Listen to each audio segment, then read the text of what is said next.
മാമിനും രണ്ടാൾക്കും all the best. Thank you രണ്ടുപേരും ma'am. നല്ല അടിപൊളിയായിട്ട് ചെയ്യാം കേട്ടോ. Thank you. So shall we start Haseena ma'am? Thank you Archana ma'am. Video ഇല്ലാതെ ബുദ്ധിമുട്ടുണ്ടോ? ഡിസ്റ്റർബൻസ് ആവോ? ഓക്കെ ആണോ? ഇല്ല, കുഴപ്പമില്ല. കാരണം വീഡിയോ ഓൺ ചെയ്ത് കഴിഞ്ഞാൽ ഓഡിയോ ഒട്ടും നമുക്ക് കിട്ടുന്നില്ലല്ലോ. കേൾക്കാൻ പറ്റില്ല അല്ലേ? അത് കേൾക്കുന്നില്ല. നമ്മൾ ട്രൈ ചെയ്തപ്പം ഈ ഒരു പ്രോബ്ലം വരുന്നുണ്ടല്ലോ. ഓക്കെ. ഇപ്പൊ ഓഡിബിൾ ആണോ മാം? എല്ലാവർക്കും ഓഡിബിൾ ആണോ? ഓഡിബിൾ ആണ്. യെസ്, ക്ലാരിറ്റി ഉണ്ട്. So let start. Yes. Okay ma'am. Video ഇല്ലാത്തതിന് ക്ഷമിക്കണം first of all.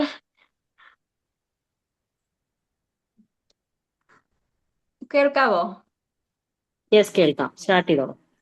Okay. A very happy good evening to all. Myself Hasina VK, coming from Nilambur, Malappuram district. ഞാൻ graduation ചെയ്തത് BSc nursing ആണ്. Masters ചെയ്തത് സൈക്കോളജിയിലാണ്. At present ഞാൻ work ചെയ്യുന്നത് Manjeri government medical കോളേജിലെ നഴ്സിംഗ് ഓഫീസർ ആയിട്ടാണ്. At the same time psychologist ആയിട്ടും വർക്ക് ചെയ്യുന്നുണ്ട്. And one more thing is that proudly I am saying that വിംബിൾ അക്കാഡമിയിലെ പ്രൊഫഷണൽ ട്രെയിനർ കോഴ്സ് 23rd ബാച്ചിലെ ഒരു സ്റ്റുഡന്റ് കൂടിയാണ് ഞാൻ. സോ നമ്മൾ എല്ലാവരും ഇപ്പോഴുള്ളത് വിംബിൾ അക്കാഡമിയുടെ കീഴിൽ നടത്തി വരുന്ന ട്രെയിനേഴ്സ് ടോക്ക് എന്ന പ്ലാറ്റ്ഫോമിലാണുള്ളത്.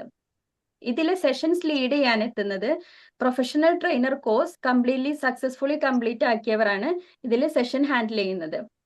ഇനി പ്രൊഫഷണൽ ട്രെയിനർ കോഴ്സ് എന്നത് ഓരോരുത്തരുടെ പേഴ്സണാലിറ്റിയെയും കരിയറിനെയും മാറ്റാൻ സഹായിക്കുന്നുണ്ട്. ഒരു സാധാരണ വ്യക്തിയിൽ നിന്നും ആത്മവിശ്വാസമുള്ള ഒരു ട്രെയിനറായിട്ട് നമ്മളെ വളരാൻ സഹായിക്കുന്നു. വളരെ സ്പഷ്ടമായി സംസാരിക്കാനും ആളുകളെ സ്വാധീനിക്കാനും ഒരു പ്രൊഫഷണൽ ട്രെയിനർക്ക് സാധിക്കുന്നു. After this professional trainer course നമ്മുടെ അറിവും അനുഭവവും ഉപയോഗിച്ച് ആളുകളുടെ ജീവിതത്തെ നമുക്ക് മെച്ചപ്പെടുത്താനും വളരെയധികം കഴിയുന്നുണ്ട്. അത് നമുക്ക് ഇന്നത്തെ കാലത്ത് വളരെയധികം സന്തോഷം തരുന്ന ഒരു കാര്യവുമാണ്. അതുപോലെ തന്നെ ഇതൊരു ലൈഫ് ലോങ് ലേണിംഗ് പ്രോസസ്സാണ്. നമ്മൾ ഇവിടെ നിർത്തുന്നില്ല. നമുക്ക് ഓരോരോ കാര്യങ്ങളും അപ്ഡേറ്റ് ചെയ്യാൻ വേണ്ടിയിട്ട് നമ്മൾ വീണ്ടും വീണ്ടും പഠിക്കുന്നുണ്ട്. ആ അറിവുകൾ നമ്മൾ മറ്റുള്ളവർക്ക് പകർന്നു കൊടുക്കുകയും ചെയ്യുന്നുണ്ട്.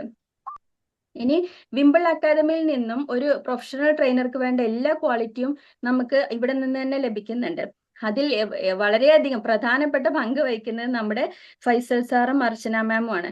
അതിനുവേണ്ടി നമ്മെ ഒരുപാട് അവർ സഹായിക്കുന്നുണ്ട്. നമ്മുടെ ഓരോരോ പ്ലസ് ആൻഡ് മൈനസ് അവർ പ്ലസ് കാര്യങ്ങൾ അപ്രീഷിയേറ്റ് ചെയ്യുകയും മൈനസ് കാര്യങ്ങൾ അവർ എടുത്തു കാണിച്ച് അത് തിരുത്തുകയും എല്ലാം ചെയ്യുകയും അത് നമ്മളെ വളരെയധികം സ്വാധീനിക്കുന്നുണ്ട്. നമ്മുടെ ഓരോരോ സക്സസ് ആവാൻ വേണ്ടിയിട്ട് അവർ വളരെയധികം പരിശ്രമിക്കുന്നുണ്ട്.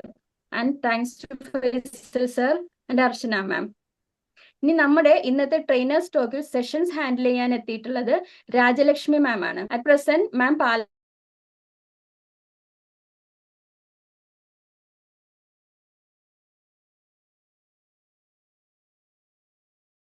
ാണ്. അതുപോലെ തന്നെ മാം കൺസൾട്ടന്റ് സൈക്കോളജിസ്റ്റ് ആയിട്ടും വർക്ക് ചെയ്യുന്നുണ്ട്. ആൻഡ് ഇനി മാമിന്റെ ഇന്നത്തെ ടോപ്പിക്കിലേക്ക് നമുക്ക് വരാം.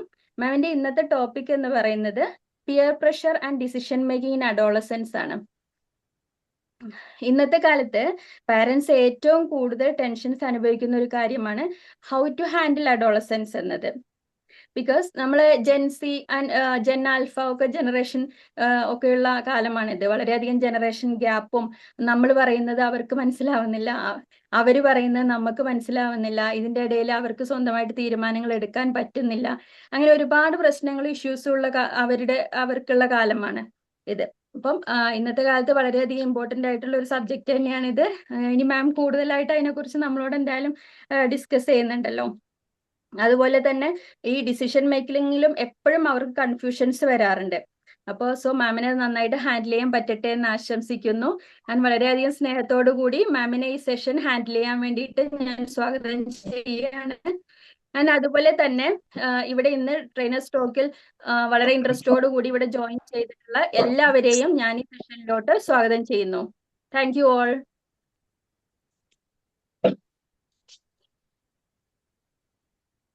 Thank you Haseena ma'am. എല്ലാവർക്കും ഇന്നത്തെ സെഷനില് ഇവിടെ എത്തിയിരിക്കുന്ന എല്ലാവർക്കും നമസ്കാരം. നന്നായിട്ട് തന്നെ ഹസീന മാം ഇൻട്രൊഡ്യൂസ് ചെയ്തു. പിന്നെ ഇന്നത്തെ സെഷൻ എടുക്കാൻ എനിക്ക് അവസരം തന്ന വിംബിൾ അക്കാദമിയോടും പ്രത്യേകിച്ച് ഫൈസൽ സാറിനും അർച്ചന മാമിനും ഞാൻ സ്നേഹാദരങ്ങളോടെ വളരെയധികം സ്നേഹാദരങ്ങളോടെ നന്ദി അറിയിക്കട്ടെ. ഓക്കെ, എല്ലാവർക്കും അറിയാം കൗമാരം എന്ന് പറയുന്നത് വളരെയധികം സംഘർഷങ്ങളുടെയും സമ്മർദ്ദങ്ങളുടെയും ഒരു കാലഘട്ടമാണ്. Today's budding stars R tomorrow's grooming flowers. എല്ലാവരും ഇത് കേട്ടിട്ടില്ലേ? ഇന്നത്തെ മൊട്ടിടുന്ന താരങ്ങളാണ് നാളെ നന്നായിട്ട് നല്ല ഭംഗിയുള്ള പൂവായിട്ട് വിരിയുന്നത്. ആ ചെടിയിൽ നിന്ന് ആ പൂവായിട്ട് വിരിയണമെങ്കിൽ നല്ല വെള്ളവും വളവും അതുപോലെ നല്ല മണ്ണും ഒക്കെ വേണം. അതുപോലെ തന്നെയാണ് തെറ്റായ കൂട്ടുകെട്ടുകളിൽ നിന്നും സംഘർഷങ്ങളിൽ നിന്നും നമ്മളെ സ്വയം രക്ഷിച്ചാൽ മാത്രമേ നല്ല തീരുമാനങ്ങൾ എടുക്കാനും നല്ല ഭാവി കെട്ടിപ്പടുത്താനും കുട്ടികൾക്ക് കഴിയുള്ളൂ. 2007 പുറത്തിറങ്ങിയ നോട്ട്ബുക്ക് എന്ന സിനിമ കാണാത്തവരുണ്ടോ? കണ്ടിട്ടുണ്ട്. ഓക്കെ, താങ്ക് യു അർച്ചന. ആ നോട്ട്ബുക്ക് എന്ന സിനിമയിൽ പ്രധാനമായിട്ടും സുഹൃത്തുക്കളുടെ സ്വാധീനവും അതുപോലെ അതുമൂലം രഹസ്യം സൂക്ഷിക്കലും തെറ്റായ തീരുമാനങ്ങൾ എടുക്കലും അതുവഴി ആപത്തിലേക്ക് എടുത്തു ചാടുന്ന ഒരു പ്രവണതയാണ് അതിൽ പ്രതിപാദിച്ചിരിക്കുന്നത്.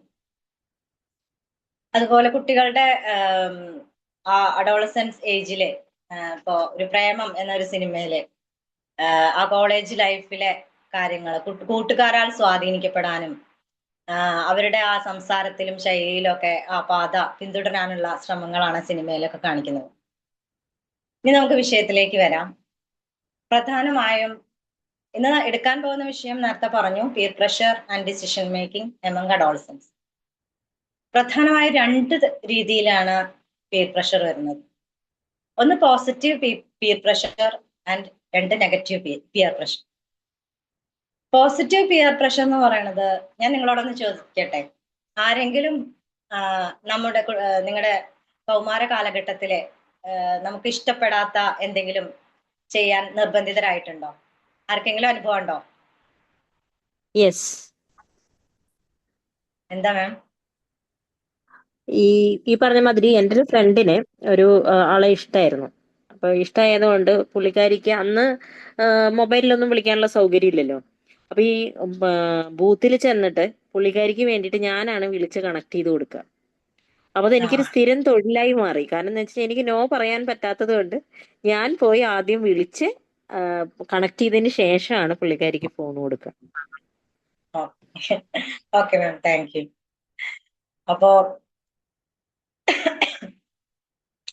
അപ്പോ പോസിറ്റീവ് പിയർ പ്രഷർ എന്ന് പറയുന്നത് നമ്മളെ നന്മയിലേക്കും നമ്മുടെ വളർച്ചയുടെ പുരോഗതിയിലേക്കും ഒക്കെ നയിക്കുന്ന കാര്യങ്ങളാണ്. അങ്ങനെയുള്ള സമ്മർദ്ദങ്ങളാണ് പോസിറ്റീവ് പിയർ പ്രഷറിൽ വരുന്നത്. ഇപ്പൊ പഠനത്തില് പിന്നോക്കായിട്ടുള്ള കുട്ടിയെ പഠിക്കാൻ പ്രേരിപ്പിക്കുക, അതുപോലെ കഴിവുകളെ വളർത്താൻ, നല്ല ആരോഗ്യശീലങ്ങൾ വളർത്താൻ, ഇതൊക്കെ. ഇപ്പൊ പഠനത്തിൽ പ്രോത്സാഹിപ്പിക്കുക എന്ന് പറയുമ്പോൾ, ഇപ്പൊ പഠനത്തിൽ പിന്നോക്കായിട്ടുള്ള ഒരു കുട്ടീനെ അവരുടെ സുഹൃത്ത് വിളിക്കുകയാണ്, വരൂ നമുക്ക് ഗ്രൂപ്പ് സ്റ്റഡി ചെയ്യാം അല്ലെങ്കിൽ കമ്പൈൻ സ്റ്റഡി ചെയ്യാം എന്ന് പറഞ്ഞ് അവരിലേക്ക് ആ കുട്ടീനെ അവരുടെ കൂട്ടുകൂടാൻ പ്രേരിപ്പിച്ചിട്ട് ആ ഗ്രൂപ്പിലേക്ക് അംഗമാക്കുക. അങ്ങനെ ആ കുട്ടി അവരുടെ കൂടെ ഇരുന്ന് പഠനത്തിൽ താല്പര്യമുള്ള, അതൊക്കെയാണ് അങ്ങനെ വരുന്നത്. അതിലെനിക്ക് വ്യക്തിപരമായിട്ടൊരു അനുഭവം നിങ്ങളോട് ഷെയർ ചെയ്യാനുണ്ട്. ഇപ്പൊ ഞാനൊരു 7ാം ക്ലാസ്സിൽ വരെ എനിക്ക് ജസ്റ്റ് പാസ്സായ മാർക്ക് മതി. അന്നൊക്കെ 50-ലാണല്ലോ മാർക്ക്. ഒരു 25 മാർക്ക് വരെയുള്ളതൊക്കെ ഞാൻ എഴുതി കഴിഞ്ഞാൽ പിന്നെ ഞാൻ ഭയങ്കര മടിയായിരുന്നു എനിക്ക് എഴുതാൻ. പിന്നെ ഞാൻ എഴുതില്ല, തലവെച്ച് കിടക്കും. ടീച്ചർമാരൊക്കെ ചോദിക്കും ഇത്ര വേഗം പരീക്ഷ കഴിഞ്ഞോ? അപ്പൊ കഴിഞ്ഞു എന്ന് പറഞ്ഞിട്ട് അങ്ങനെ കിടക്കും. വീട്ടിൽ വന്നാലും പരീക്ഷാ പേപ്പർ കിട്ടിയ എനിക്ക് വീട്ടുകാരെ നിന്ന് വഴക്ക്. ഇത് അറിയണ ഉത്തരങ്ങൾ, പ്രത്യേകിച്ച് കണക്കൊക്കെ. ചേച്ചി കണക്കില് നല്ല പുലിയാണ്. അപ്പോ അറിയണ കാര്യങ്ങളാണെങ്കിൽ ഞാൻ എഴുതി വെക്കാതെ അങ്ങനെ അങ്ങോട്ട് വിടും. അപ്പൊ വീട്ടിൽ നിന്ന് നിന്നിട്ട് നല്ല വഴക്ക് കേൾക്കാറുണ്ട് എനിക്ക്. നല്ല മാർക്ക് വാങ്ങിക്കൂടെ, അറിയണ കാര്യങ്ങൾ വരെ എഴുതാതിരുന്നിട്ട് ഇങ്ങനെ മടി കാണിച്ചിട്ടെന്നൊക്കെ പറഞ്ഞിട്ട്. പക്ഷെ 7ാം ക്ലാസ്സിൽ എത്തിയപ്പോ എന്നെ ഒരു ട്യൂഷന് ചേർത്തു. ഇങ്ങനെ വിട്ടാ പോരാ, ഹൈസ്കൂളിൽ ആവാറായി, നല്ല മാർക്ക് മേടിക്കണം, എന്നൊക്കെ പറഞ്ഞിട്ട് എന്നെ ട്യൂഷൻ ചേർത്തു. അപ്പൊ ആ ട്യൂഷന് ചേർത്ത ആ കുട്ടിയും ഞാനും കൂടി ഒരുമിച്ചാണ് ട്യൂഷന് പോവുക. അപ്പൊ ആ കുട്ടിയാണെങ്കിൽ നല്ലോണം പഠിക്കുന്ന കുട്ടിയാ. അപ്പൊ മുല്ലപ്പൂമ്പൊടി ഏറ്റ് കിടക്കും കല്ലിനുമുണ്ടാ സൗരഭ്യം എന്ന് പറയണ മാതിരി ആ കുട്ടിയോട് കൂടി ചേർന്നിട്ട് ഞാൻ പഠനത്തിലൊന്നും കൂടി മുന്നാക്കം നിൽക്കാൻ തുടങ്ങി. പിന്നെ എനിക്ക് തിരിഞ്ഞു നോക്കേണ്ടി വന്നിട്ടില്ല. കാരണം വീട്ടുകാരെ വഴക്കും കേൾക്കേണ്ടി വന്നിട്ടില്ല. എനിക്ക് തന്നെ തോന്നാൻ തുടങ്ങി ഇത്ര മാർക്ക് പോരാ. അപ്പൊ ആ കുട്ടി എന്നെ ഒരുപാട് ഇൻഫ്ലുവൻസ് ചെയ്ത ആളാണ് ഈ പഠനത്തിലെ താല്പര്യം വളർത്താനും നല്ല മാർക്ക് വാങ്ങിക്കാനൊക്കെ. രണ്ടാമതായിട്ട് നമ്മുടെ കഴിവുകൾ വളർത്താനുള്ള ഒരു പ്രേരണ. ഇപ്പോ ചിലവർക്ക് സ്പോർട്സിലായിരിക്കും താല്പര്യം, ചിലവർക്ക് പാടാനുള്ള കഴിവായിരിക്കും. അപ്പോ ഓടാനുള്ള കഴിവൊക്കെ ഉണ്ടെങ്കിൽ നിനക്ക് നല്ല കഴിവുണ്ടല്ലോ ഓടാനൊക്കെ, നമുക്ക് അടുത്ത അത്ലറ്റിക്സിൽ പങ്കെടുക്കണം എന്നൊക്കെ പറഞ്ഞിട്ട് നിർബന്ധിച്ച്, പിന്നോക്കം നിൽക്കുന്ന കുട്ടിയാണെങ്കിൽ അവനെ അല്ലെങ്കിൽ അവളെ മുന്നോക്കം കൊണ്ടുവരാനും, അതുപോലെ പാടാനും ഡാൻസ് ചെയ്യാനുള്ള കഴിവ്, ചിലപ്പോ മുന്നിലേക്ക് വരാനുള്ള അവരുടെ ഒരു ചിന്തയായിരിക്കും, മുന്നിലേക്ക് വരാൻ ഒരു നാണക്കേടോ അങ്ങനെ എന്തെങ്കിലും ആയിരിക്കും. പക്ഷെ ഒരുപാട് കഴിവുള്ളതായിരിക്കും. അപ്പൊ അവരെയൊക്കെ പ്രചോദനം കൊടുത്തുകൊണ്ട് മുന്നിലേക്ക് അവരെ വഴികാട്ടിയാകാനും ഒക്കെ ചെയ്യുന്നതാണ് പോസിറ്റീവ് പിയർ പ്രഷറിൽ വരുന്നത്. അതുപോലെ മൂന്നാമതായിട്ട് നല്ല ആരോഗ്യശീലങ്ങൾ വളർത്തിയെടുക്കാം. ഇപ്പോഴത്തെ കുട്ടികൾക്ക് പ്രധാനമായിട്ടും ജങ്ക് ഫുഡിനോടാണ് അല്ലെങ്കിൽ ഫാസ്റ്റ് ഫുഡിനോടാണ് താല്പര്യം. നമുക്ക് കളർ വെള്ളം കുടിക്കേണ്ടടാ, അല്ലെങ്കിൽ കുടിക്കണ്ട, നമുക്ക് വീട്ടിൽ പോയി നാരങ്ങ വേണം, അങ്ങനെയൊക്കെ നമ്മൾ പ്രതീക്ഷിക്കും ഒരുപാട്, അങ്ങനെയൊക്കെ പറയണ കുട്ടികള്. പക്ഷെ അത് കുറവാണ് ഇന്നത്തെ തലമുറയില്. അത് തന്നെയാണ് അവരുടെ ആരോഗ്യം മോശമാവാനും കാരണം. ഫാസ്റ്റ് ഫുഡൊക്കെ കൂടുതലായിട്ട് ഇഷ്ടപ്പെടുന്നു. പക്ഷെ അതിനൊക്കെ ഒഴിവാക്കിക്കൊണ്ട് വീട്ടിലെ ഭക്ഷണം കഴിക്കാനും, അതുപോലെ നല്ല വ്യായാമം ചെയ്ത് ബോഡി നല്ല രീതിയിൽ മെയിൻറ്റെയിൻ ചെയ്ത് കൊണ്ടുപോകാനുള്ള പ്രേരണ, ഇതൊക്കെ പോസിറ്റീവ് പിയർ പ്രഷറിൽ വരുന്നതാണ്. ഓവറോൾ നമ്മുടെ മുന്നോട്ടുള്ള നമ്മുടെ പുരോഗതിക്ക് അല്ലെങ്കിൽ നന്മ ചെയ്യാനുള്ള കാര്യങ്ങളാണ് പോസിറ്റീവ് പിയർ പ്രഷർ. നന്മ ചെയ്യാനുള്ള പ്രേരണ അല്ലെങ്കിൽ കൂട്ടുകാരിൽ നിന്ന്, നമ്മുടെ കൂടെ നടക്കുന്നവരിൽ നിന്നുള്ള പ്രേരണയാണ് പോസിറ്റീവ് പിയർ പ്രഷറിൽ വരുന്നത്. രണ്ടാമതായി negative peer pressure. Negative peer പ്രഷറിൽ എന്താ വെച്ചാൽ നമ്മുടെ പുരോഗതിക്ക് തടസ്സം നിൽക്കുന്ന, നമ്മുടെ നന്മ ചെയ്യാനുള്ള കാര്യങ്ങളെ എതിർത്തിട്ട് നമ്മുടെ മൂല്യങ്ങൾക്കും സത്യസന്ധതയ്ക്കും ഒക്കെ വാല്യൂ കൊടുക്കാതെ നമ്മുടെ വളർച്ചയ്ക്ക് വിഘാതം സൃഷ്ടിക്കുന്ന കാര്യങ്ങളാണ് നെഗറ്റീവ് പിയർ പ്രഷറിൽ വരുന്നത്. അതിന് എക്സാമ്പിൾ എന്താ വെച്ചാല് അല്ലെങ്കിൽ അമിതമായിട്ട് ലഹരി ഉപയോഗം. ഇപ്പോ വീട്ടുകാരെന്ന് പറഞ്ഞാല് നമ്മൾ ആൺകുട്ടികളല്ലേ, അല്ലെങ്കിൽ നമ്മള് ഈ പ്രായത്തിലുള്ള കുട്ടികൾക്ക്, ഇപ്പൊ ആൺകുട്ടികളും പെൺകുട്ടികളും യൂസ് ചെയ്യുന്നുണ്ട് കേട്ടോ. അപ്പൊ നമ്മൾ ഈ പ്രായത്തിലുള്ള കുട്ടികൾക്ക് ഇതൊന്നും ഇല്ലെങ്കിലാണ് മോശക്കേട്, ഇതൊന്നും മോശം, അല്ലെങ്കിൽ നമ്മള് ഇതൊക്കെ ഉപയോഗിക്കുന്നതുകൊണ്ട് തെറ്റൊന്നുമില്ല എന്നൊക്കെ പറഞ്ഞ് പ്രേരിപ്പിച്ച് നമ്മളെ അതൊക്കെ ഉപയോഗിക്കാനുള്ള ഒരു അവസരം ഉണ്ടാക്കുക. മദ്യപാനം, മദ്യം കഴിക്കാൻ, ലഹരി ഉപയോഗിക്കാനുള്ള, അതൊക്കെ അങ്ങനെ ഒരു പ്രേരണ വരുന്നതൊക്കെയാണ് നെഗറ്റീവ് പിയർ പ്രഷർ. പക്ഷെ നെഗറ്റീവ് പിയർ പ്രഷറിൽ വരും കാര്യങ്ങൾ ഇങ്ങനെ ചെയ്യുമ്പോഴാണ് നമ്മളൊന്ന് ചിന്തിക്കുക, ഈ കാര്യങ്ങൾ നമ്മൾ ഉപയോഗിക്കുന്നത് കൊണ്ട് നമ്മുടെ വീട്ടിലെ അല്ലെങ്കിൽ വീട്ടുകാർക്ക് ആർക്കെങ്കിലും വിഷമം ഉണ്ടാവില്ലേ, അല്ലെങ്കിൽ നമുക്ക് ഇതുകൊണ്ട് എന്തെങ്കിലും ഗുണമുണ്ടോ എന്നൊക്കെ ഒരു നിമിഷം ഒന്ന് പോസ് ചെയ്ത് ഒന്ന് ചിന്തിച്ചിട്ട് വേണം കാര്യങ്ങൾ തീരുമാനിക്കാൻ. നമ്മളത് ചെയ്യണോ ചെയ്യണ്ടേന്ന് തീരുമാനിക്കണം. രണ്ട്, അപകടകരമായ പ്രവർത്തികളിൽ ഏർപ്പെടുക. ഇപ്പോ ഡ്രൈവ് ചെയ്യാൻ ചില കുട്ടികൾക്ക് വേഗം, ഇപ്പൊ എന്റെ മകനൊക്കെ 16 വയസ്സായിട്ടുള്ളൂ, ഇപ്പൊ കൗമാര കാലഘട്ടത്തിലൂടെ കടന്നു പോകുന്ന അവസ്ഥയാണ്. അതുകൊണ്ട് എനിക്ക് നന്നായിട്ട് അറിയാം. അപ്പൊ അവന് ഡ്രൈവ് ചെയ്യാൻ സ്കൂട്ടിയൊക്കെ, പക്ഷെ ലൈസൻസ് കിട്ടിയിട്ടില്ല, അതുകൊണ്ട് ഞാൻ സമ്മതിക്കാറില്ല. അപ്പോ കൂട്ടുകാരൊക്കെ നിനക്ക് ഡ്രൈവിംഗ് അറിയില്ലേ, അല്ലെങ്കിൽ നിനക്ക് ഇത്ര സ്പീഡേ ഉള്ളൂ, കുറച്ചും കൂടി സ്പീഡിൽ പോയിക്കൂടെ, അങ്ങനെയൊക്കെ നിർബന്ധിച്ചിട്ട് കൂടുതൽ അപകടകരമായ പ്രവർത്തികളിലേക്ക് നമ്മളെ നയിക്കുക. അപ്പൊ ഒന്ന് ചിന്തിക്കുക, നമ്മള് ഈ സ്പീഡിൽ ഓടിച്ചാൽ അല്ലെങ്കിൽ നമ്മൾ ലൈസൻസ് കിട്ടാതെ ഓടിച്ചാൽ എന്തൊക്കെയായിരിക്കും അനന്തരഫലങ്ങൾ എന്നതിനെ പറ്റിയൊക്കെ ഒന്ന് ചിന്തിക്കാം. മൂന്നാമതായിട്ട് നുണ പറയുക അല്ലെങ്കിൽ മോഷണം ചെയ്യുക. ഇപ്പൊ സ്കൂളിൽ കോപ്പി അടിക്കാൻ സുഹൃത്തുക്കളെ പ്രേരിപ്പിക്കുക, അതുപോലെ വീട്ടിൽ നിന്ന് എന്തെങ്കിലും ആരും അറിയാതെ പൈസ എടുക്കുക, എടുത്തിട്ട് എന്തെങ്കിലുമൊക്കെ വാങ്ങിക്കഴിക്കുക, അങ്ങനെയൊക്കെ വീട്ടുകാരറിയാതെ. ഇതൊക്കെയാണ് അതിൽ വരുന്നത്. ഇതൊക്കെ ചെയ്യുമ്പോഴും നമ്മൾ ഒരു വട്ടം ഒന്ന് ചിന്തിച്ചിട്ട് വേണം പെരുമാറാൻ കുട്ടികളെല്ലാവരും. പിന്നെ അടുത്തതായി ബുള്ളിങ്. ഇപ്പോ ക്ലാസ്സിൽ അല്ലെങ്കിൽ ഒരു കുട്ടീനെ ഒറ്റപ്പെടുത്തുകയാണെങ്കിൽ, ഇപ്പൊ ഗ്രൂപ്പിന്റെ കൂടെ നിന്ന് ആ കുട്ടിയെ നമുക്ക് ഇഷ്ടമില്ലെങ്കിലും ഗ്രൂപ്പിന്റെ കൂടെ നിന്ന് അവരെ ഒറ്റപ്പെടുത്തുക. കാരണം നമ്മൾ അവരുടെ ഗ്രൂപ്പിന്റെ ഭാഗമായിട്ടില്ലെങ്കിൽ നമ്മൾ ഒറ്റപ്പെടും എന്നുള്ള ചിന്തിച്ചിട്ട് എന്ന ചിന്തയോടുകൂടി ഗ്രൂപ്പിന്റെ കൂടെ നിൽക്കാൻ പ്രേരിതരാവുക. നമുക്ക് ഇഷ്ടമില്ലെങ്കിലും നമ്മൾ ആ പ്രവൃത്തി ചെയ്യേണ്ടി വരികയാണ്. ഇതൊക്കെയാണ് നെഗറ്റീവ് പിയർ പ്രഷറിൽ വരുന്നത്. ഈ നെഗറ്റീവ് പിയർ പ്രഷറിൽ ഒരു നേരത്തെ ഞാൻ ഒരു നോട്ട്ബുക്ക് എന്നൊരു സിനിമ പറഞ്ഞിട്ടില്ലേ, ആ നോട്ട്ബുക്ക് പറഞ്ഞത് ആ നോട്ട്ബുക്കിലെ കൂട്ടുകാരുടെ പ്രേരണയ്ക്ക്, അതായത് കൂട്ടുകാർക്കാണ് അതിലെ പ്രാധാന്യം. അതിലെ നായിക ആ കുട്ടിക്ക് പ്രേമത്തിൽ ഏർപ്പെടണോ എന്ന് പോലും ആ കുട്ടി തീരുമാനം എടുക്കുന്നത് സുഹൃത്തുക്കളോട് അനുവാദം ചോദിച്ചിട്ടാണ്. അതുപോലെ ആ കുട്ടിയുടെ വീട്ടിലെ കുറച്ച് സ്ട്രിക്റ്റ് ആയതുകൊണ്ട് ആ കുട്ടി ആ പ്രായത്തിലെ ഗർഭിണിയാവുകയും കൂട്ടുകാരെ അത് മറച്ചു വെക്കാൻ പ്രേരിപ്പിക്കുകയും അങ്ങനെയൊക്കെ ചെയ്തിട്ട്, അതുപോലെ തങ്ങൾ തന്നെ ഈ പ്രോബ്ലം സോൾവ് ചെയ്യുന്നുള്ള ധാരണയോടുകൂടി അവര് മെഡിക്കൽ സഹായം തേടാതെ അല്ലെങ്കിൽ മുതിർന്നവരുടെ സഹായം തേടാതെ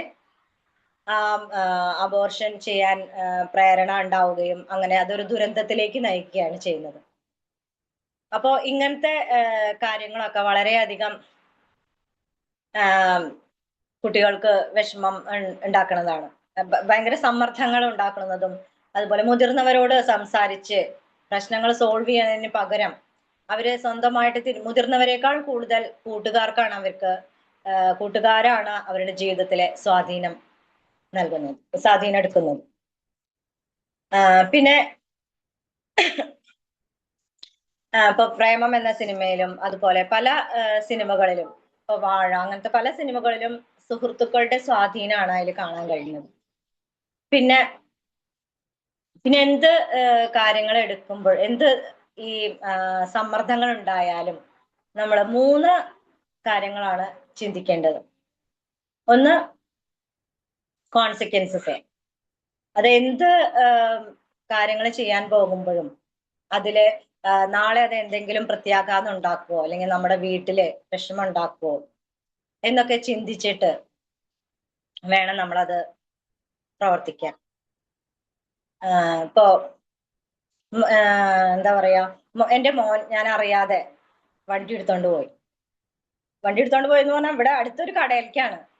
പക്ഷെ ഹസ്ബൻഡ് വന്നിട്ട് എന്നെ നല്ല വഴക്ക് പറഞ്ഞു. പിന്നെ ലൈസൻസ് കിട്ടിയിട്ടില്ല, എന്റെ പേരിലാണ് ലൈസൻസ്, എന്റെ ലൈസൻസ് അങ്ങോട്ട് മൊത്തം കട്ടാവും, വണ്ടി ഓടിക്കാനുള്ള അവസരം ഉണ്ടാവില്ല എന്നൊക്കെ പറഞ്ഞിട്ട്. അപ്പോ അവൻ പോയി വന്നിട്ട്, ഞാൻ അറിയാതെയാണ് അവൻ പോയത്, പക്ഷെ അവൻ പോയി വന്നിട്ട് ഞാൻ അങ്ങനെ പറഞ്ഞു, എന്റെ ലൈസൻസ് വരെ കട്ടാണോ പണിയാണ് നീ കാണിച്ചേ. അപ്പൊ അതിനെപ്പറ്റി ചിന്തിക്കാതെ പെട്ടെന്നൊരു ആവേശത്തില്, ഇപ്പൊ മോള് ഡാൻസ് കഴിഞ്ഞ് വിളിച്ചു, പെട്ടെന്ന് കൊണ്ടുവരാൻ വേണ്ടിയിട്ടാണ് അവൻ പോയത്. കാര്യം ശരിയാണ്, പക്ഷെ ഒന്നും ചിന്തിക്കാതെയാണ് എടുത്തു ചാടിയത്. അപ്പോ അത് പെട്ടെന്ന് നമുക്കറിയില്ല എന്താ സംഭവിക്കുക വഴിയിലെന്ന്. നമുക്കിപ്പോ ആക്സിഡന്റ് സംഭവിക്കാം, അല്ലെങ്കിൽ ഒന്ന് വീണു, എന്തെങ്കിലുമൊക്കെ. ആ സമയത്ത് ഒരു പോലീസ് വണ്ടി കടന്നുപോയി, ഒക്കെ നമ്മൾ പ്രതീക്ഷിക്കേണ്ട കാര്യങ്ങളൊക്കെയാണ്. രണ്ടാമതായി പേഴ്സണൽ ചോയ്സസ്, അതായത് നമ്മുടെ താല്പര്യം, നമ്മുടെ ഇഷ്ടത്തിനാണോ അല്ലെങ്കിൽ മറ്റുള്ളവരുടെ ഒരു പ്രേരണ കൊണ്ടാണോ നമ്മൾ ആ പ്രവൃത്തി ചെയ്യാൻ പോകുന്നത് എന്ന് നമ്മളൊരു പലവട്ടം നമ്മൾ ആലോചിക്കണം, കുട്ടികൾ പ്രത്യേകിച്ച്. ഇപ്പോ ഉയരെ എന്നൊരു സിനിമയിലെ പല്ലവി മറ്റുള്ളവരുടെ ഭീഷണികൾക്കും അതുപോലെ മറ്റുള്ളവരുടെ സമ്മർദ്ദങ്ങളെയൊക്കെ അവഗണിച്ചുകൊണ്ടാണ് പല്ലവി അവരുടെ കരിയർ വളർത്തുന്നത്, കരിയർ തിരഞ്ഞെടുക്കുന്നത്. അപ്പോ മറ്റുള്ളവരുടെ ആഗ്രഹങ്ങൾക്ക് വേണ്ടി നമുക്ക് ഇപ്പൊ വീട്ടിലായാലും എന്തായാലും ഇപ്പോ ഇഷ്ടമില്ലാത്ത കോഴ്സ് തിരഞ്ഞെടുക്കേണ്ടി വരിക. ഇപ്പോ ഇപ്പോഴത്തെ സാഹചര്യത്തിൽ പ്രത്യേകിച്ച് അച്ഛനും അമ്മയും, ഇപ്പോ അച്ഛനും അമ്മയ്ക്കായിരിക്കും കുട്ടി ഡോക്ടർ ആവണം, എഞ്ചിനീയർ ആവണം, അല്ലെങ്കിൽ വലിയ പൊസിഷനിലാവണം, AS ആവണം എന്നൊക്കെ. പക്ഷെ മകന് ചിലപ്പോ വല്ല മ്യൂസിക്കിലോ അല്ലെങ്കിൽ വേറെ എന്താ പറയാ, വേറെ എന്തെങ്കിലും ഒക്കെ ആഗ്രഹങ്ങളായിരിക്കും. പുസ്താദ് ഹോട്ടലാന്ന് തോന്നുന്നു.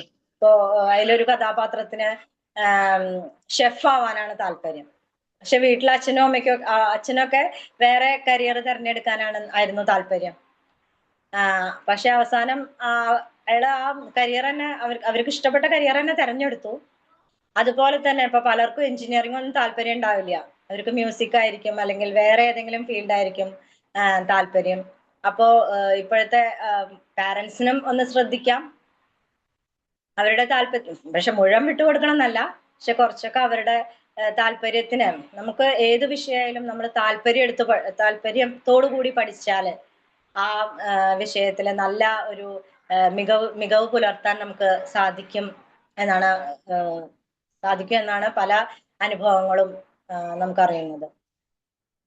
അപ്പോ ചില കുട്ടികൾ പഠിക്കാൻ വളരെ പുറകിലോട്ടായിരിക്കും, പക്ഷെ അവരെ പറഞ്ഞിട്ട് കാര്യമില്ല. അവര് നല്ല ചിലപ്പോ ഒരു പക്ഷെ നല്ല ഡാൻസർ ആയിരിക്കാം. ഇപ്പൊ ഞാൻ അറിയണ ഒരു കുട്ടി, മോന്റെ സ്കൂളിൽ പഠിക്കുന്ന കുട്ടി തന്നെയാണ്. പക്ഷെ ആ കുട്ടി നന്നായിട്ട് ഡാൻസ് ചെയ്യും. പക്ഷെ ആ കുട്ടി സ്ലോ ലേണർ ആണ് പഠിക്കേണ്ട വിഷയത്തില്. പക്ഷെ നന്നായിട്ട് ഡാൻസ് ചെയ്യും. പല സ്റ്റേജുകളിലും ആ കുട്ടി ഡാൻസ് പരിപാടി അവതരിപ്പിക്കുന്നുണ്ട്. പക്ഷെ ആ ഡാൻസിന്റെ കാര്യത്തില് ആ കുട്ടി നല്ല മികവ് പുലർത്തുന്നുണ്ട്. പക്ഷെ ഈ പഠിക്കാനുള്ള പഠനത്തിന്റെ കാര്യത്തില്, സ്കൂൾ പഠനത്തിന്റെ കാര്യത്തിൽ ആ കുട്ടി സ്ലോ ലേണർ ആണ്. അപ്പൊ ഓരോ പരീക്ഷ കഴിയുമ്പോഴും ഞാൻ ഒരു ദിവസം എന്തോ സർട്ടിഫിക്കറ്റ് കൊടുക്കാൻ വേണ്ടി സ്കൂളിലേക്ക് പോയപ്പോ ഓരോ ദിവസവും അല്ല, അന്ന് ഞാൻ കണ്ടതാണ്, പക്ഷെ മിക്കപ്പോഴും അങ്ങനെ ആയിരിക്കും എനിക്ക് തോന്നി.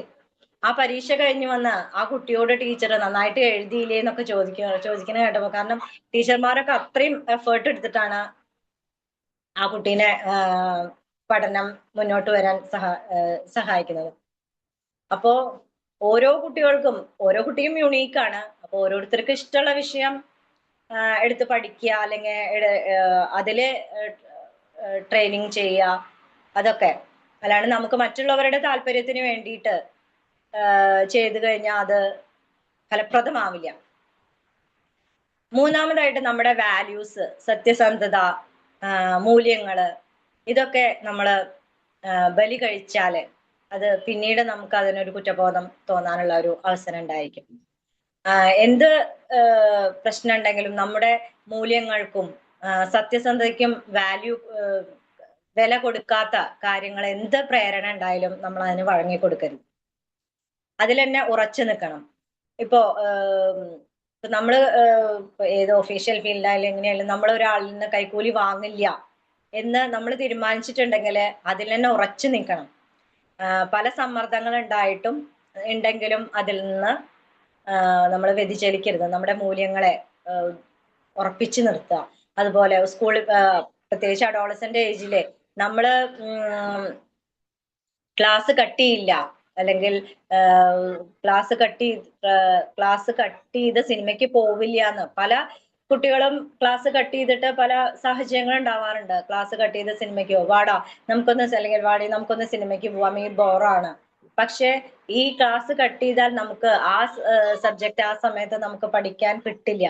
അവർ പോയി, പിന്നെ നമ്മളത് ബുദ്ധിമുട്ടാണ് അത് മേക്കപ്പ് ചെയ്തെടുക്കാൻ എന്നൊക്കെ ചിന്തിച്ച് നമ്മൾ ആ ക്ലാസ് കട്ട് ചെയ്യില്ല എന്നുള്ള വാല്യൂ ഉറപ്പിച്ച് നിന്നുകൊണ്ട് നമ്മൾ മുന്നേറുകയാണ് വേണ്ടത്. പിന്നെ പ്രധാനമായിട്ടും ഈ 3 കാര്യങ്ങളാണ് നമ്മൾ ശ്രദ്ധിക്കേണ്ടത്. പിന്നെ നമ്മുടെ കുട്ടികളുടെ പ്രത്യേകിച്ച് ജീവിതത്തിന്റെ ഡ്രൈവർ നമ്മൾ തന്നെ ആയിരിക്കണം. കൂട്ടുകാരൊക്കെ നമ്മുടെ കൂടെ ഉണ്ടാവും, പക്ഷെ നമ്മള് വണ്ടി ഓടിക്കുന്നത് നമ്മളായിരിക്കണം. നല്ലോണം ചിന്തിച്ച് തീരുമാനങ്ങൾ എടുക്കാൻ ധൈര്യമുള്ളവനാണ് യഥാർത്ഥ നായകൻ. അപ്പോ ഈ അഡോളസന്റ് പീരീഡിലെ നമ്മള് തീരുമാനങ്ങൾ എടുക്കാനും അതുപോലെ പിയർ പ്രഷർ കൊണ്ടും ഒരുപാട് സംഘർഷങ്ങൾ അനുഭവിക്കുന്ന ഒരു കാലഘട്ടമാണ് അഡോളസന്റ് ഏജ്. ഇവിടെ വികാരങ്ങൾക്ക് പ്രാധാന്യം നൽകുന്ന തലച്ചോറിലെ ഭാഗമാണ് കൂടുതൽ ആക്റ്റീവായിട്ടിരിക്കുന്നത്. അപ്പോ ഇത്രയൊക്കെയാണ്. പിന്നെ പല ദോഷങ്ങളും പിയർ പ്രഷർ കൊണ്ട് ഉണ്ടായിട്ടുള്ള പല അനുഭവങ്ങളും നമുക്ക് പറയാൻ സാധിക്കും. ഇപ്പോ എൻ്റെ ഓഫീസിലെ ഒരാളുടെ കുട്ടി കൂട്ടുകാരുടെ ഇത് സമ്മർദ്ദം കൊണ്ട് നമുക്ക് എന്താ പറയാ ഒരു സിനിമയ്ക്ക് പോവാന്ന് പറഞ്ഞിട്ട്, കുട്ടി പഠിക്കണ കുട്ടി തന്നെയായിരുന്നു, പക്ഷെ ഹോസ്റ്റലിൽ നിന്ന് സിനിമയ്ക്ക് പോവാ വീട്ടുകാരുടെ അല്ലെങ്കിൽ വീട്ടുകാരോടൊന്നും പറയാതെ സിനിമയ്ക്ക് പോയിട്ട് അന്ന് രാത്രി ഒരു ആക്സിഡന്റ് സംഭവിച്ചിട്ട് ഒരു 2-3 കുട്ടികളുണ്ടായിരുന്നു. ഒരു ബൈക്കിൽ 3 ബൈക്കിലാ പോയത്. പോയിട്ട് അതിലെ ആക്സിഡന്റ് സംഭവിച്ചിട്ട് അതില് എന്റെ സുഹൃത്തിന്റെ ഓഫീസിലുള്ള സുഹൃത്തിന്റെ കുട്ടിക്ക് ഒരു ഭാഗം തളർന്നു. അപ്പൊ അതിന്റെയൊക്കെ കുറ്റബോധം നമുക്ക് പിന്നീടായിരിക്കും ഇതൊക്കെ എന്താ പറയാ നമ്മുടെ കൂട്ടുകാരുടെ പ്രേരണ കൊണ്ട് നമുക്ക് താല്പര്യം ഇല്ലെങ്കിൽ പോലും കൂട്ടുകാരുടെ പ്രേരണ കൊണ്ട് നമുക്ക് സംഭവിച്ച ദുരന്തങ്ങളാണ് പല അനുഭവങ്ങളും. അപ്പോൾ ഇതൊക്കെയാണ് peer pressure and decision making എന്ന ടോപ്പിക്കിൽ വരാനുള്ളത്. ഇനി ആർക്കെങ്കിലും അനുഭവങ്ങൾ ഷെയർ ചെയ്യാനുണ്ടെങ്കിൽ ഷെയർ ചെയ്യാം. ഓക്കെ രാജലക്ഷ്മിജി, ഈ പിയർ പ്രഷർ എന്നുള്ള ആ ടേം തന്നെ തെറ്റെന്നാണ് എൻ്റെ അഭിപ്രായം. കാര്യച്ചാല് പിയർ അതിനെ ഇൻഫ്ലുവൻസ് എന്ന് പറയാം, നോട്ട് പ്രഷർ. ഇതിൽ സ്വാധീനം, നമ്മൾ ആരുടെ കൂടെയാണോ കൂടുതൽ സമയം സ്പെൻഡ് ചെയ്യുന്നത്, നേരത്തെ ആരോ പറഞ്ഞിരുന്നു മുല്ലപ്പൂ പൊടി ഏറ്റുകിടക്കും മറ്റേതിന് സൗരഭം കിട്ടും എന്നുള്ളത് പോലെ ആരുടെ കൂടെയാണ് കൂടുതൽ സമയം സ്പെൻഡ് ചെയ്യുന്നത്. അപ്പോൾ ഇന്നത്തെ കാലത്താണ് വെച്ചാൽ ഈ പാരൻസിന് പിള്ളേരായിട്ട് സമയം സ്പെൻഡ് ചെയ്യാറില്ല. That is A fact. അതിനെ മറച്ചു വെച്ചുകൊണ്ട് ബാക്കിയെല്ലാം സംസാരിച്ചുകൊണ്ടിരിക്കുകയാണ് നമ്മൾ. പാരൻസ് എല്ലാം എന്താണ് കൂടുതലും അമ്മമാര് മിക്കവരും അവര് സീരിയലും മറ്റിതൊക്കെ കണ്ടുകൊണ്ടിരിക്കുന്നു. അച്ഛനോ അവരൊക്കെയോ അവര് വേറെ ചീട്ടുകളിയും വേറെ ക്ലബും അതിലോട്ട് പോയിക്കൊണ്ടിരിക്കുന്നു. അപ്പോൾ ഈ പിള്ളേർക്ക് ആരാണ് അവരുടെ ആയിട്ടുള്ള കമ്പനി? പാരന്റൽ കമ്പനി കിട്ടുന്നില്ല. അപ്പോൾ മറ്റേ കമ്പനിയേ ഉള്ളൂ. അപ്പൊ അവരെല്ലാം ഇമ്മച്യൂറാണ്, ഇൻഎക്സ്പീരിയൻസ്ഡ് ആണ്. അപ്പൊ അവർ പറയുന്നത് അങ്ങോട്ടും ഇങ്ങോട്ടും ഇൻഫ്ലുവൻസ് ചെയ്യും. അതുകൊണ്ട് പിയർ പ്രഷർ അല്ല ആ കമ്പനി. അത് വല്ല ഇൻഫ്ലുവൻസ് മാറ്റണമെന്നുണ്ടെങ്കിൽ പാരൻസ് കോൺഷ്യസ് ആയിട്ട് കൂടുതൽ സമയം പിള്ളേരുമായിട്ട് സ്പെൻഡ് ചെയ്യണം. അത്രയേ ഉള്ളൂ എനിക്ക് പറയാനുള്ളത്. താങ്ക്സ്. Thank you.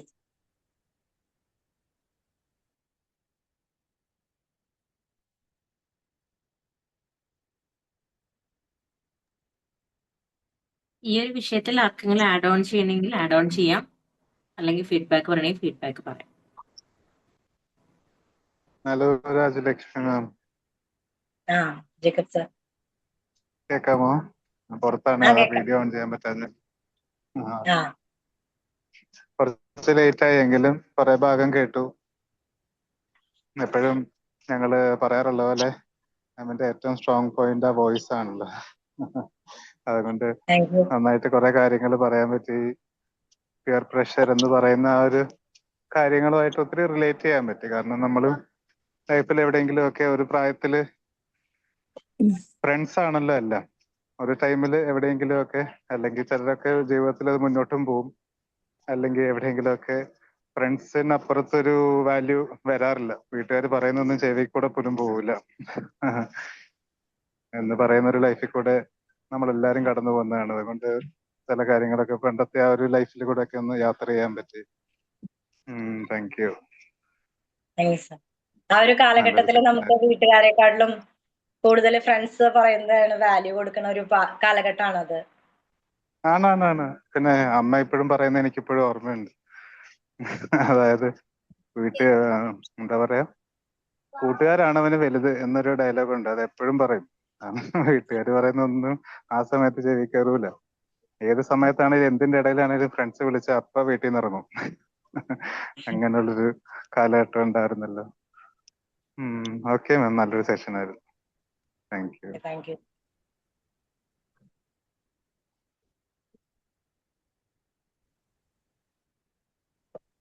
യെസ്, ഇനി ആർക്കും ആഡ് ഓൺ ചെയ്യാനും ഫീഡ്ബാക്ക് ചെയ്യാൻ തോന്നുന്നു. ജേക്കബ് സാർ പറഞ്ഞ ഒരു കാര്യത്തില് എന്റെ മകൻ, ഓക്കെ സൽവ മാം.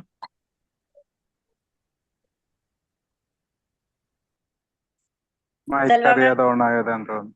അറിയാതെ അറിയാതെ ഓൺ അറിയാതെ ആയത്. ഓണായിട്ടാന്ന് തോന്നുന്നു. പറയൂ രാജലക്ഷ്മി മാം. ആ ജേക്കബ് സാർ പറഞ്ഞ ഒരു കാര്യത്തിലേ ഇപ്പൊ എന്റെ മകൻ ഇന്നലെയും കൂടി എന്നോട് പറഞ്ഞിട്ടുള്ളൂ. അമ്മക്ക് അമ്മക്ക് പറയാൻ ഞാൻ ഇപ്പൊ ഇന്നലെ ഞങ്ങളുടെ വീട്ടിൽ പറ വരികയാണ്.